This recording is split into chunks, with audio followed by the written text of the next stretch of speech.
بسم اللہ والحمدللہ والصلاۃ والسلام علی رسول اللہ اما بعد۔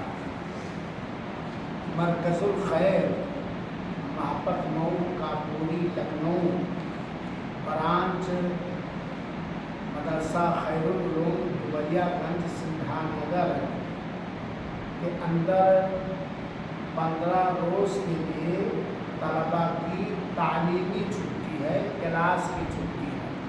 بہت سارے طلباء اپنے گھر نہیں جا پائے ہیں، یا تو علم دین حاصل کرنے کا شوق یا اور کوئی، تو میں نے مناسب سمجھا کہ طلباء کو مشغول رکھنے کے لیے اور شعبۂ حفظ کے ان طلباء کو عقیدے کی تعلیم دینے کے لیے ایک کورس رکھا گیا ہے۔ یہ کورس 15 دن کے لیے رہے گا اور ظہر کے بعد آدھا گھنٹہ سے 45 منٹ تک۔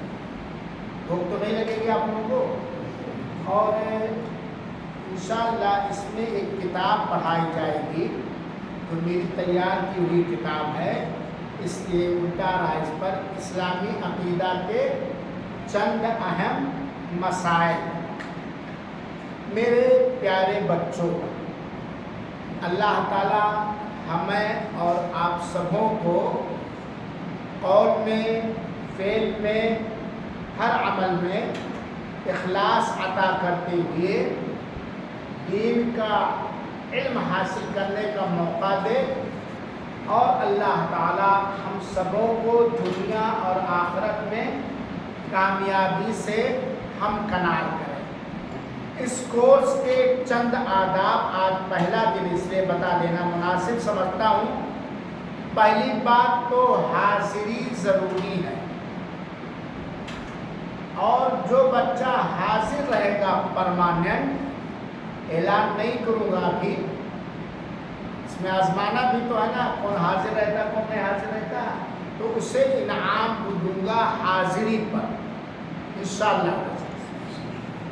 دوسری بات، جمعرات کو لاسٹ جس دن کورس پورا ہو جائے گا 15 دن کے بعد انشاءاللہ ٹیسٹ لوں گا۔ طالب علم امتحان سے گھبراتا نہیں ہے، بلکہ ہر مومن امتحان کی تیاریاں کرتا ہے۔ اس میں جو نمبرات آئیں گے، اعلان نہیں کر رہا تو ان کو بھی انعام دوں گا۔ کتاب لے کر آنا ضروری ہے۔ یہ کتاب جو میں نے فری تقسیم کیا ہے آپ لوگوں کے لیے، یہ ہر کلاس میں لانا ضروری ہے، اور بہتر ہے کہ قلم اور کاپی بھی رکھیں، تاکہ اگر کوئی بات کتاب کے باہر کی بتائی جائے جو کتاب کے اندر مذکور سوالات سے متعلق ہے تو اسے لکھ سکیں، تو کتاب کا لانا ضروری ہے۔ دوسری بات، اس کتاب کو ہاسٹل میں رہ کے پڑھنا ضروری ہے۔ ہو دیکھیے، اگر آپ پہلے مطالعہ کر کے آئیں گے، پھر کلاس سنیں گے، پھر جا کے گھر میں پڑھ لیں گے، تو ذہن میں اور باتیں بیٹھ جائیں گی کہ نہیں بیٹھ جائیں گی؟ اور یہ عقیدہ کس فن میں ہے؟ عقیدہ میں۔ کتاب کا نام کیا ہے؟ اسلامی عقیدہ کے چند اہم مسائل۔ مسلمانوں کا اگر عقیدہ صحیح ہے، یقین اور عقیدہ، تو وہ کامیاب ہو جائیں گے، اور اگر عقیدے میں کمی اور خلل ہے تو وہ کبھی کامیاب نہیں ہو پائیں گے۔ اس کتاب کے اندر جو کچھ سوال اور جواب، سوال ہے جواب ہے، دلیل ہے، اس کا جاننا ہر انسان کے لیے عام طور پر، اور ہر مسلمان کے لیے خاص طور پر، اور اس سے زیادہ اخص الخاص ہر طالب علم کے لیے جاننا ضروری ہے۔ ہماری زندگی کا یہ مقصد ہے۔ تیسری چیز یاد رکھیں گے، اگر کوئی سوال یا جواب یا بات نہ سمجھ میں آئے تو آپ کے استاذ حافظ ہدایت اللہ صاحب جو آپ کی خدمت کے لیے مامور ہیں، اس سے آپ پوچھ سکتے ہیں۔ میں بھی آپ کا پڑوسی میں رہتا، آپ کا پڑوسی ہوں، مجھ سے معلوم کر سکتے ہیں۔ چوتھی بات جو اصل مقصد ہے، اکثر مقاصد میں سے ہے وہ کہ آپ لوگوں کو اردو بھی پڑھنا آ جائے۔ آج اگر مسلمان صحیح طریقے سے اردو پڑھنا جانتے ہیں تو دین کی معلومات حاصل کرنا ان کے لیے آسان، سب سے آسان چیز تو عربی پڑھنا، سمجھنا، بولنا۔ لیکن اگر عربی سمجھنے اور بولنے کی صلاحیت اور طاقت نہیں ہے تو اردو اگر جانتے ہیں اچھا پڑھنا لکھنا تو بہت آسانی سے 80% دین کے مسائل، عقیدے کے مسائل جان سکتے ہو، کیونکہ اردو میں کتابیں بنسبت ہندی کے، بنسبت انگلش کے زیادہ، تو اردو بھی پڑھنے کی کوشش کیجیے، اور اگر موقع ملے تو لکھنے کی کوشش کیجیے اور سبق یاد کر کے لائیے۔ سورہ فاتحہ ہی کہتے ہیں، اس میں آپ کا فائدہ ہوگا، کس نے بتلایا آپ نے، اس میں کس کا فائدہ ہوگا؟ آپ کا فائدہ۔ چلیے بات کو لمبی نہ کرتے ہوئے شروع کیا جاتا ہے۔ پہلا سوال جو اس کتاب کے اندر ہے، اسلامی عقیدہ کے چند اہم مسائل کے اندر، دیکھیے نظر کتاب پہ رکھیے، اللہ تعالیٰ نے ہمیں کیوں پیدا کیا؟ یہ ایک ایسا سوال ہے جو ہر انسان کو جاننا چاہیے۔ دنیا میں اللہ تعالیٰ نے جس غرض و غایت سے، جس مقصد کے لیے پیدا کیا ہے، اگر انسان وہ نہیں جان پائے گا تو اس مقصد میں کامیابی کیسے پائے گا؟ آپ لوگ اپنے گھروں کو چھوڑ کر مرکز الخیر محبت مئو کاکوری لکھنؤ میں پڑھنے کے لیے آئے ہیں، قرآن حفظ کرنے کے لیے آئے ہیں۔ اب مقصد ہے قرآن حفظ کرنا، تعلیم حاصل کرنا، تربیت حاصل کرنا۔ یہ مقصد اگر نہیں جانتے تو بیکار ہے، اور یہ مقصد ہمیشہ یاد رکھنا چاہیے۔ تو اللہ نے ہمیں کیوں پیدا کیا؟ جواب کیا ہے دیکھیے کتاب میں، اللہ نے ہمیں پیدا فرمایا تاکہ ہم صرف خالی فقط اللہ ہی کی عبادت کریں اور اس کے ساتھ کچھ بھی کیا نہ کریں، اس کے ساتھ کچھ بھی شریک نہ کریں۔ اللہ نے ہمیں پیدا کیا کہ ہم اللہ کی پیدا کی ہوئی مخلوقات میں عظیم مخلوق ہیں، تو ہم اسی اللہ ہی کی خالی فقط اللہ ہی کی عبادت کریں۔ اس میں دو چیز سمجھیے گا، ایک تو اللہ کی عبادت کرنے میں لاپرواہی، سستی نہ ہو، ہے بات صحیح کہ نہیں؟ دوسری بات، کس کی عبادت کریں؟ صرف اللہ تعالیٰ کی۔ کیوں اسی کی عبادت کریں؟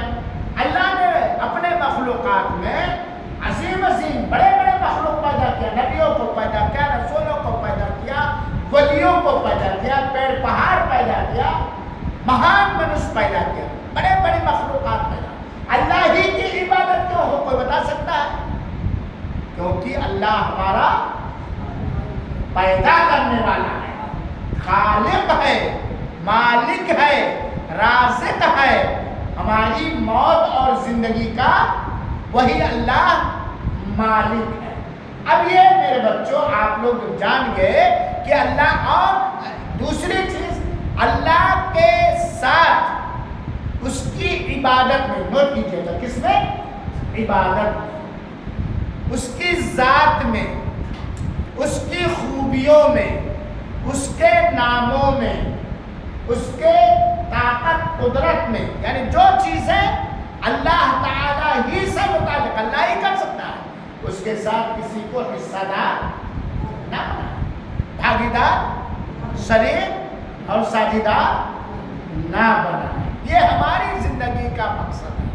اب اگر دنیا کے وہ لوگ جو اپنے آپ کو مسلمان کہتے ہیں یا اسلام کی طرف اپنا سمبند اور نسبت کرتے ہیں، اس چیز کو جان لیں کہ اے انسان یا اے مسلمان، مرد ہو یا عورت، تو سوچ لے، جان لے، تجھے اللہ نے پیدا کیا ہے کس کی عبادت کرنے کے لیے؟ کس کی؟ صرف اپنی عبادت کرنے کے لیے۔ تو عبادت کے لائق کون ہوا؟ بندگی کے لائق کون ہوا؟ اللہ ہی کی عبادت۔ اور اللہ کے ساتھ کسی کو شریک ساجدان نہ کرو. تو آج سارے آستانے، مزار، درگاہ بند ہو جائیں گے کہ نہیں بند ہو جائیں گے؟ وہ لوگ جو آستانوں پہ جاتے ہیں، درگاہوں پہ جاتے ہیں، مزاروں پہ جاتے ہیں، اللہ کی مخلوق کی عبادت کرتے ہیں یا عبادت کے لیے جھکتے ہیں، ان میں اور ان لوگوں میں جو اللہ کا انکار کرتے ہیں، کیا فرق ہے؟ کوئی فرق نہیں. تو میرے بچوں، اللہ نے ہمیں کس لیے پیدا کیا ہے؟ یہ نہ کہنا اپنی عبادت کے لیے. کیا کہو گے؟ صرف اپنی ہی عبادت کے لیے.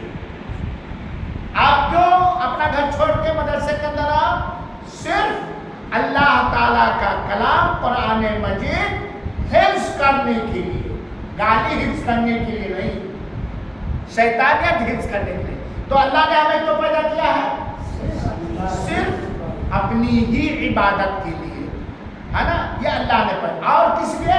کہ ہم اللہ تعالیٰ کے ساتھ دو چیزیں، اللہ تعالیٰ کے ساتھ کسی کو بھاگیدار، حصے دار، شریک و ساجیدار نہ بنائیں. دلیل کیا ہے؟ کہ اللہ نے ہمیں اپنی ہی عبادت کے لیے پیدا کیا ہے. دیکھیے قرآن کی آیت، سورہ ذاریات آیت نمبر 56 لکھا ہے نا؟ کیا ہے؟ پڑھیے، کوئی پڑھائے زور سے، جو پڑھے زور سے. ماشاءاللہ، قرآن اللہ کا کلام کہتا ہے کہ اے جناتوں، اے انسانوں، میں نے تمہیں کس لیے پیدا کیا؟ کھیتی کرنے کے لیے، تجارت کرنے کے لیے، یہ کرنے، وہ سب وہ اسباب و ذرائع. وما خلقت الجن والانس، ہم نے نہیں پیدا کیا ہے انسانوں اور جناتوں کو مگر کس لیے؟ لیعبدون، تاکہ وہ میری عبادت. لیعبدون میں لیوحدون فی عبادت، تاکہ وہ خالی فقط صرف اونلی ماتر میری ہی عبادت کریں. تو جواب معلوم ہوگا، سوال معلوم ہو کہ نہیں؟ جواب بھی معلوم ہو گیا، اس کی دلیل بھی معلوم ہو گئی. یہ آیت یاد کر لیجیے گا. اگر یہ آیت آپ یاد کر لیں گے تو آپ نماز پڑھیں گے، جو بھی عبادت کریں گے، اس میں کسی کو حصے دار نہیں بنائیں گے اور اس میں دل لگے گا، کیونکہ اللہ نے آپ کو اپنی ہی عبادت کے لیے پیدا فرمایا. اللہ کے رسول اکرم صلی اللہ علیہ وسلم کی ایک حدیث دلیل، یہ بھی کیا ہے؟ دلیل ہے. حدیث میں آیت یاد کر لیجیے گا، حدیث میں اردو میں یاد کر لیجیے گا، عربی الفاظ یاد کرنا ضروری نہیں. اگر یاد کر لیے تو کس کا فائدہ ہوگا؟ ہم لوگوں کا فائدہ ہوگا. تو حدیث کیا ہے؟ اس کی دلیل، کس چیز کی دلیل؟ کہ اللہ نے ہمیں صرف اپنی ہی عبادت کے لیے پیدا کی. اس کی دلیل حدیث صحیح بخاری کے روایت ہے، نیچے دیکھیے حدیث. حق اللہ علی العباد ان یعبدوہ ولا یشرکوا بہ. سبحان اللہ، کتنا پیارا حق ہے ہمارا اللہ تعالیٰ کا. حق اللہ، اللہ کا حق ہے علی العباد، سارے بندوں پر. ترجمہ آپ کو دے دیں، اللہ کا سارے بندوں پر حق ہے کہ خالی اللہ ہی کی کیا کریں؟ یہ چیز ہے. ولا یشرکوا بہ شیئا، اور اس کے ساتھ کسی کو کچھ بھی، شیئا کچھ بھی، ذرہ برابر بھی شریک و ساجدار نہ کریں. اللہ کے رسول اکرم صلی اللہ علیہ وسلم ایک صحابی معاذ بن جبل سے حدیث پوچھی، اے معاذ بتلاؤ کہ اللہ کا بندوں کے اوپر حق کیا ہے اور بندوں کا اللہ پر کیا حق ہے؟ تو اللہ کا بندوں پر، ہم لوگوں پر کیا حق ہے؟ کہ ہم صرف اللہ ہی کی عبادت کریں اور اس کے ساتھ شریک کریں. اور جب اللہ کا یہ حق بچوں سن لو، اپنی قوم کو سمجھاؤ. اگر اللہ کا ہم یہ حق پورا کریں، کیا کہ اللہ ہی کی عبادت کریں گے، اس کے ساتھ کسی کو شریک و ساجدار نہ کریں گے، تو اللہ تعالی ہمیں کیا دے گا؟ اللہ پر ہمارا حق ہو جائے گا کہ اللہ ہمیں جنت کے اندر داخل کرے جہنم سے. اور جب جنت کے اندر داخل کر دیا گیا، جہنم سے آزاد کر دیا، وہ کیا ہو گیا؟ کامیاب ہو گیا. تو پہلا سوال، اللہ نے ہمیں کیوں اس لیے پیدا کیا، اس کا جواب ملا. ایک دلیل قرآنی آیت سے اور دوسری دلیل حدیث. یاد ہو جائے گا کہ نہیں یاد ہو جائے گا؟ سمجھ میں بات آ گئی کہ نہیں بات آ گئی؟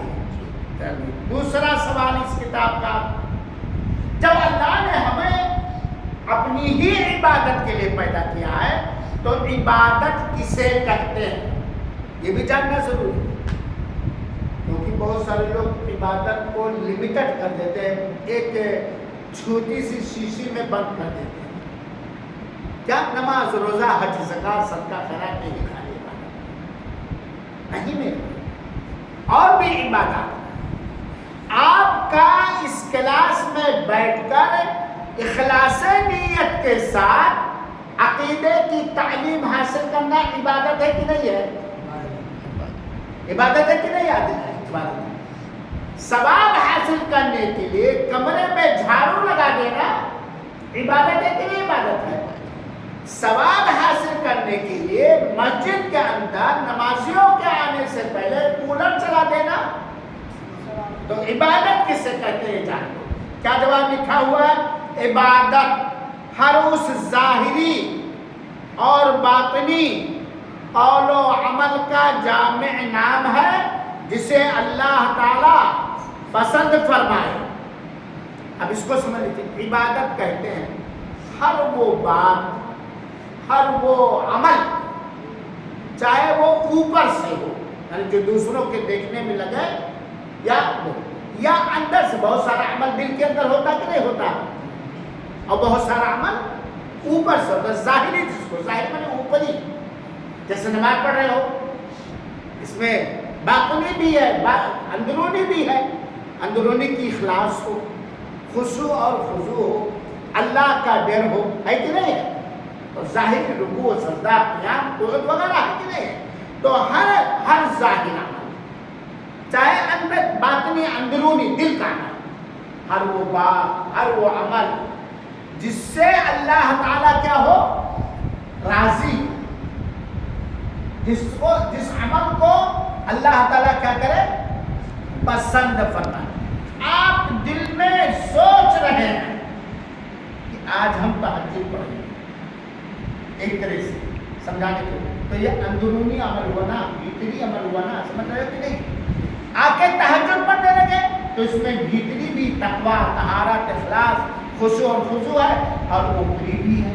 تو ظاہری اور باطنی کا مطلب سمجھ کے، ظاہر مانے اوپر ہے، باطنی مانے اور مانے بات، جو بات بولتے، جو بھی بولتے، قرآن پڑھ رہے ہو یا دعائیں یاد کر رہے ہو یا کسی کو بھلی بات بتا رہے ہو یا ابو کو پیار سے ابو کہتے ہو یا کھانا مانگتے ہو یا عمل جو کرتے ہیں، کردار، عمل کو سمجھ کے نا، جسے اللہ تعالیٰ پسند کرے، ایسی بات، ایسا قول، ایسی بات بولنا، ایسا جو اللہ پسند نہ کرے وہ عبادت نہیں ہے۔ تو عبادت نام ہے ہر ظاہری باطنی قول و فعل کو جسے اللہ تعالیٰ کیا کرتا ہے؟ پسند فرماتا۔ اور میرے بچوں، اللہ ہم سب کو صحیح سمجھ دے، اللہ ہمیں توفیق دے دے ان عملوں کے کرنے کی، اللہ ہمیں توفیق دے دے ان باتوں کے بولنے کی جسے اللہ پسند کرتا ہے۔ کامیاب ہو جائیں گے کہ نہیں کامیاب ہو جائیں گے؟ کہ ناکام ہوں گے؟ یہ توفیق اللہ تعالیٰ سے مانگنی چاہیے۔ دلیل کیا؟ تو عبادت کیا ہوا؟ پانی پلانا بھی عبادت، دعا کرنا بھی عبادت، نظر و نیاز کرنا بھی عبادت، رب کے ڈر سے رونا بھی عبادت۔ مثال میں لکھا ہے جیسے دعا بہت بڑی عبادت ہے، آگے بات آ رہی ہے۔ الدعا هو العبادت، دعا ہی بات۔ دعا میں کبھی بندہ اللہ کی تعریف کرتا ہے اور کبھی بندہ اللہ تعالیٰ سے گڑگڑاتا ہے اور مانگ، یہ سب کیا ہے؟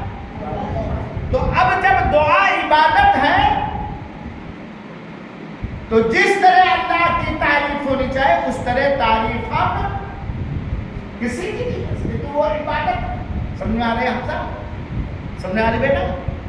جب دعا عبادت ہے تو جس تعریف حمد و ثنا کا حقدار اللہ ہے اس طرح کسی کی ہم تعریف نہیں کر سکتے، ہے نا؟ اور جب دعا عبادت ہے تو کوئی بھی ایسی چیز جو اللہ کے علاوہ کوئی کر نہیں سکتا، ہم مانگ بھی نہیں سکتے، دعا عبادت ہے نا. چنانچہ کوئی ایسی چیز جو اللہ ہی دے سکتا ہے، ہم اللہ کے علاوہ کسی نبی، کسی رسول، کسی پیر، کسی خواجہ، کسی قطب، کسی ابدال سے مانگنے سے. مثال کے طور پر جس تعریف اور بڑائی اور عظمت کے لائق اللہ ہے، اگر ہم حافظ ہدایت اللہ صاحب کو اس طرح کریں تو غلط ہوگا کہ نہیں ہوگا؟ کیونکہ عبادت میں کیا ہو جائے گا؟ شرک ہو جائے گا. وہ چیز جو اللہ ہی دینے کی طاقت رکھتا ہے، اگر ہم ہدایت اللہ صاحب سے مانگے، تقویٰ ہے، طہارت ہے، نیک ہے، دیکھنے میں ولی، یہ جائز ہوگا؟ کیوں؟ کیونکہ اللہ کا جو حق ہے میں نے ان کو دے دیا. چنانچہ بنا دے، اے اللہ مجھے، اے فلاں حافظ صاحب مجھے حافظ بنا دیجیے. یہ کہنا حافظ صاحب سے جائز ہوگا؟ حافظ کون بنا؟ آج لوگ کہتے نا برد جھولی میری یا محمد، لوٹ کر ہم نہ جائیں گے خالی. جھولی بھرنے والا کون ہے؟ ہمارے رسول اپنی خالی جھولی کو بھرنے کے لیے کس سے دعائیں کرتے ہیں؟ تو یہ کہنا غلط ہو جائے گا کہ نہیں ہو جائے گا؟ لوگ کیا کہتے ہیں دعا کی مثال، یا غوث المدد کہتے ہیں کہ نہیں؟ سنا کہ نہیں اپنے بیان میں کہتے ہیں بہت سارے لوگ نا، غوث مدد کرنے والا. میرے بھائیوں، ہر چیز پر مدد کرنے والا کون ہے؟ اور لوگ غوث مانتے عبد القادر جیلانی کو. توبہ توبہ کروڑ بار. یا علی المدد، یعنی اے علی مدد کرو میری. علی جان تو اللہ کے رسول کے داماد ہے، چھوٹے خلیفہ، لیکن وہ مدد کرنے کی طاقت رکھتے، بگڑی بنانے کی طاقت ہے. مزاروں پر، درگاہوں پہ جا کے بابا لڑکا دے دو، بابا لڑکی دے دو، کرتے دوستوں کی نہیں کرتے ہیں؟ رائج ہے کہ نہیں رائج ہے؟ کون دے گا لڑکا اور لڑکی؟ اللہ جسے چاہتا ہے لڑکا اور لڑکی دونوں دیتا ہے. اللہ جسے چاہتا ہے لڑکا ہی دیتا ہے یا خالی لڑکے؟ اللہ جسے چاہتا ہے کیا کر دیتا؟ پانچ کر دیتا، کچھ بھی نہیں دیتا. یہ اللہ کا ہے. تو دعا کیا ہے؟ عبادت ہے. اسی طریقے سے نماز کیا ہے؟ کس کے لیے نماز پڑھنی چاہیے؟ دل سے، جسم سے. کس کے لیے؟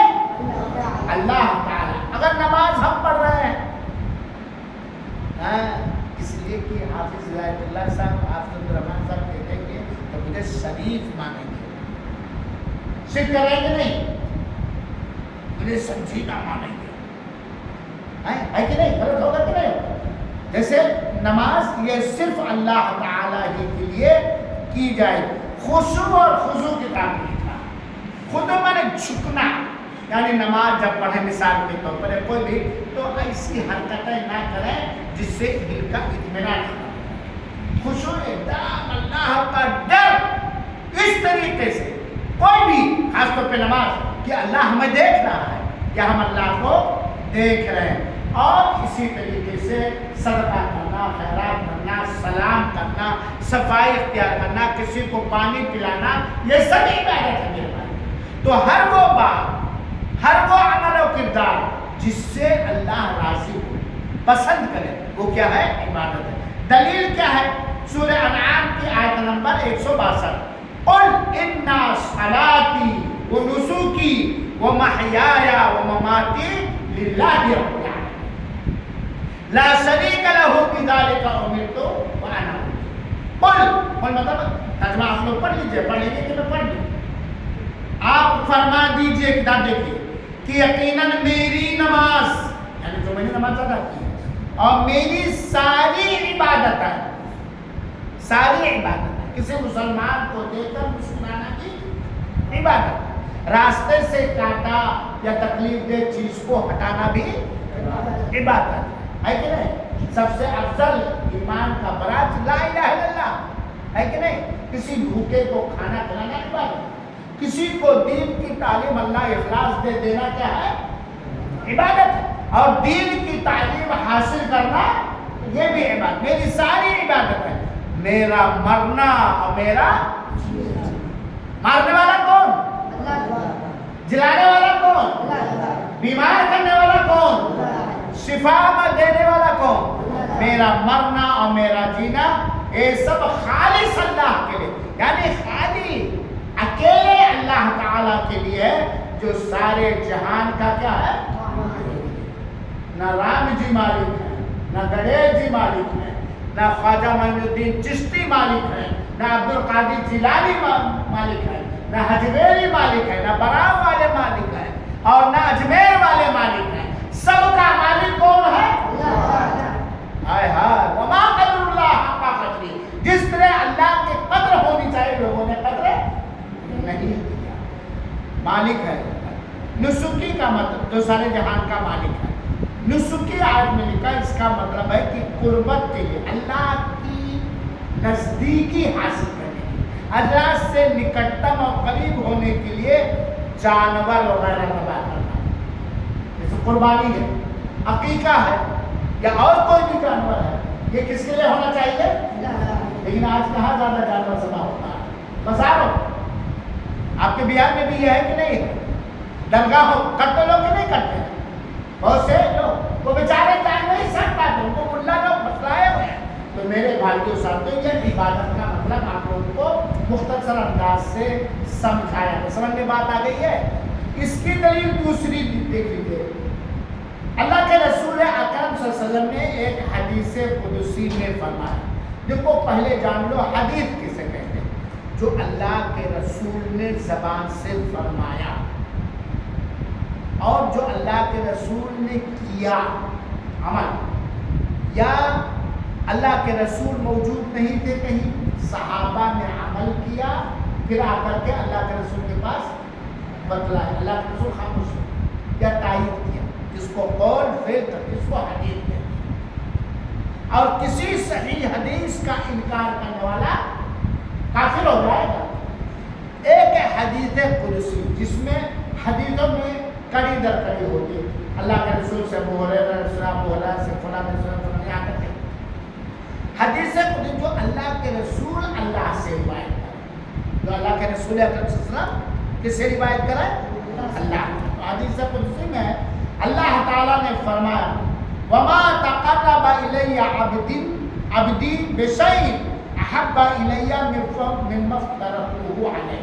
اللہ کے رسول اکرم صلی اللہ علیہ وسلم میری قربت کے واسطے، یعنی میری نزدیکی حاصل کرنے کے واسطے میرا بندہ جو بھی عمل کرتا ہے، عمل ہی ہے میرے بھائی، ایمان اور عقیدے کے بعد کیا ہے؟ اصل عمل کرتا ہے، ان میں سے فرض ہے، وہ عبادت ہے جو کیا ہے؟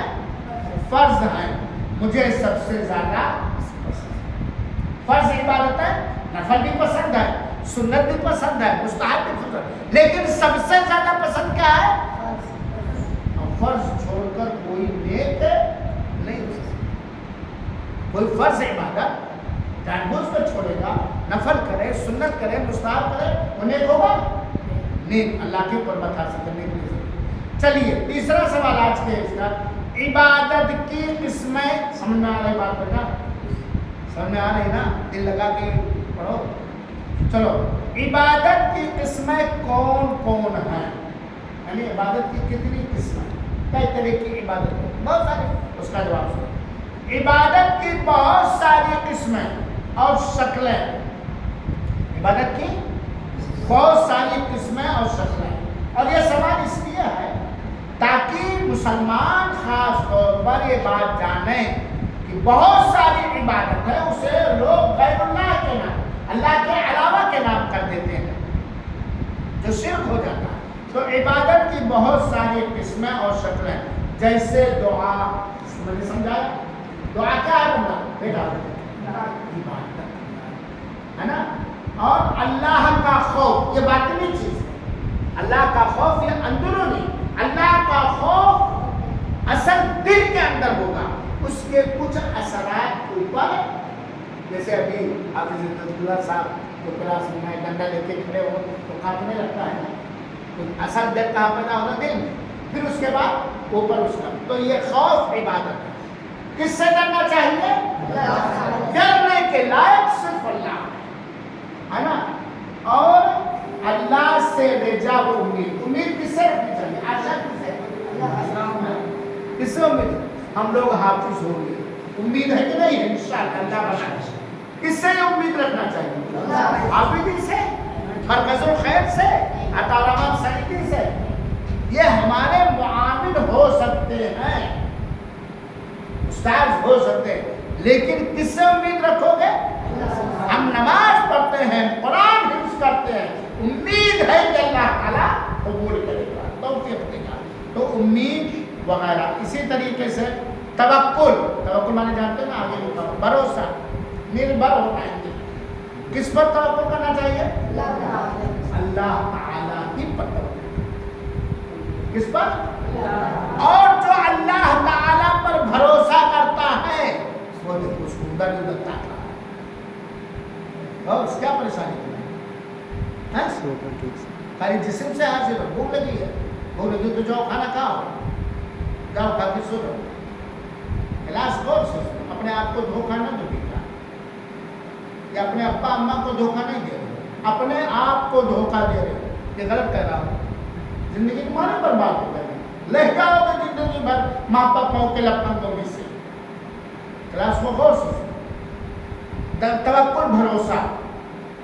آپ جا رہے ہو اندھے کی چوکی، سائیکل ہے، سائیکل چلا بھی لیتے ہو، سائیکل مضبوط بھی ہے، لیکن آپ اندھے کی چوکی تک پہنچنے کے لیے سائیکل اور اپنی طاقت پہ بھروسہ کرو گے کہ اللہ پہ بھروسہ کرو گے؟ اللہ چاہے گا تو پہنچو گے، ورنہ بیچ میں ایکسیڈنٹ ہے. آپ محنت کر رہے ہو، اخلاص ہے قرآن حفظ کرنے، لیکن حافظ کون کرے گا؟ بھروسہ کس پر ہونا چاہیے؟ ہم بیمار ہیں، دوا لیں گے، وہ دوا جو جائز ہے، لیکن تندرستی ملنے کا بھروسہ کس پر کریں گے؟ کہ دوا پر کر لیں گے کہ ڈاکٹر. بہت سارے لوگ کیا کہتے ہیں، ڈاکٹر صاحب آپ مجھے اچھا کر دو. ڈاکٹر صاحب اچھا کر پائیں گے؟ بہت سارے لوگ کیا کہتے ہیں، ارے فلاں دوا لایا تھا، اس دوا نے مجھے اچھا کر دیا. غلط ہے کہ نہیں غلط ہے؟ غلط ہے بیٹا کہ نہیں غلط ہے؟ کس نے اچھا کیا؟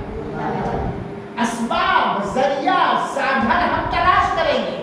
وہ سادھن ذریعہ تو اللہ تعالیٰ نے جائز قرار دیا، لیکن بڑھنے، بگڑنے، کامیابی، ناکامی کا مکمل بھروسہ کس پر کریں گے؟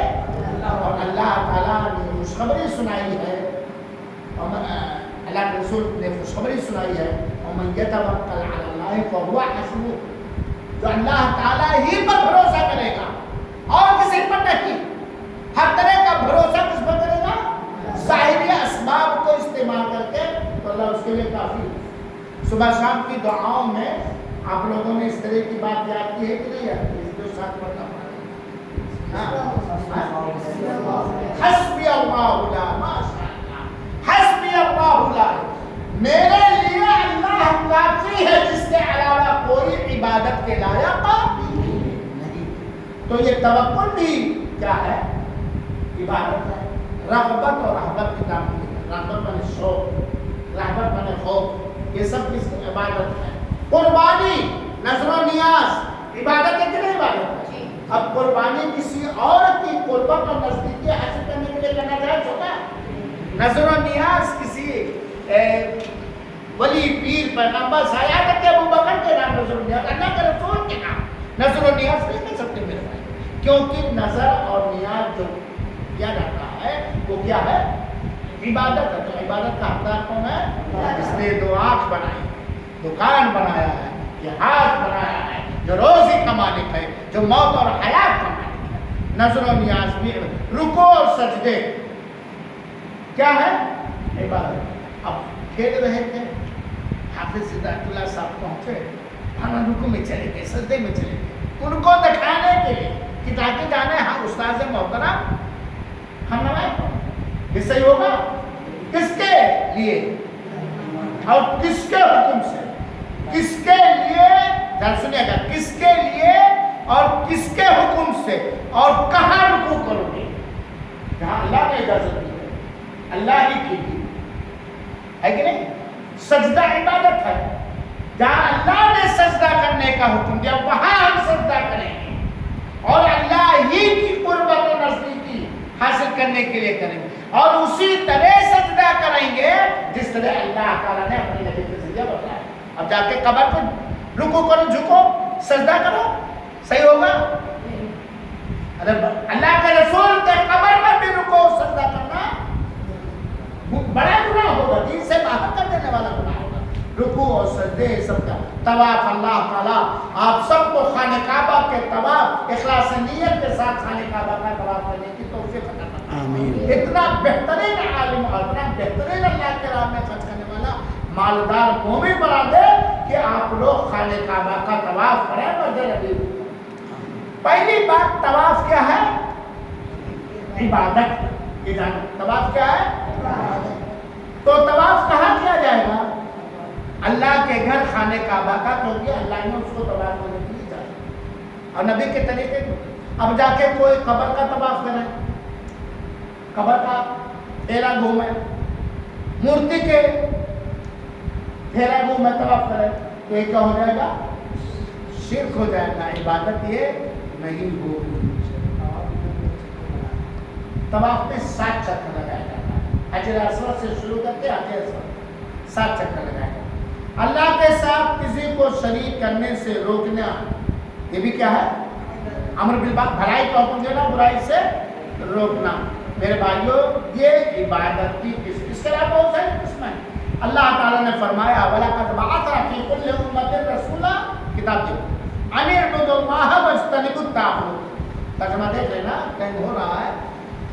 اللہ تعالیٰ فرماتا ہم نے ہر امت میں پیغمبر بھیجا، ہر امت جتنی امت آئی پیغمبر اللہ تعالیٰ نے بھیجا، رسول بھیجا۔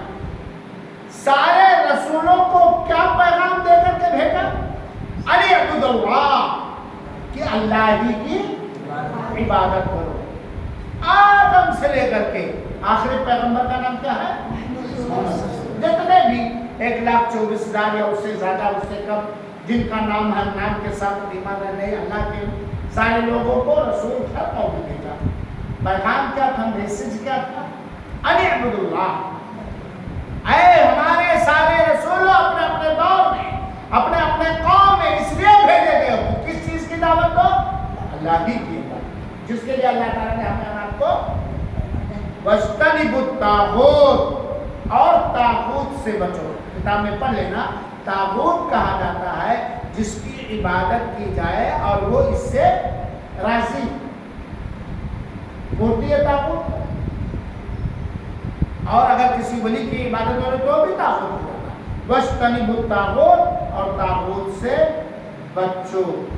اسی طرح اللہ کے رسول اور سارے نبیوں کی دعوت ایک تھی، سارے نبیوں اور رسولوں کی دعوت الگ الگ تھی، مرکزی دعوت، مین دعوت، احکام الگ الگ تھے، مسائل الگ تھے، عبادت کرنے کے طریقے الگ الگ تھے، لیکن مین مرکزی سینٹر جس کو کہا جاتا ہے، مین دعوت سب کی کیا تھی؟ توحید، اللہ ہی کی عبادت کرنا، اللہ کے ساتھ شرک نہ کرنا، طاغوت سے بچنا۔ یہ سارے نبیوں کی دعوت تھی، کیونکہ سارے نبی آپس میں کیا ہے؟ سارے نبی آپس میں بھائی ہیں۔ یہ آج کا کلاس ختم ہو گیا۔ اللہ تعالیٰ سے دعا کہ اللہ تعالیٰ ہمیں یہ سمجھا دے اور اس کے تقاضوں کو پورا کرنے کی توفیق عطا فرمائے اور قبول فرمائے۔ آمین وآخر دعوانا الحمدللہ۔ اب میرے بھائیوں، جیسا کہ حافظ بیت اللہ صاحب نے بتایا، آج انشاءاللہ العزیز 1-2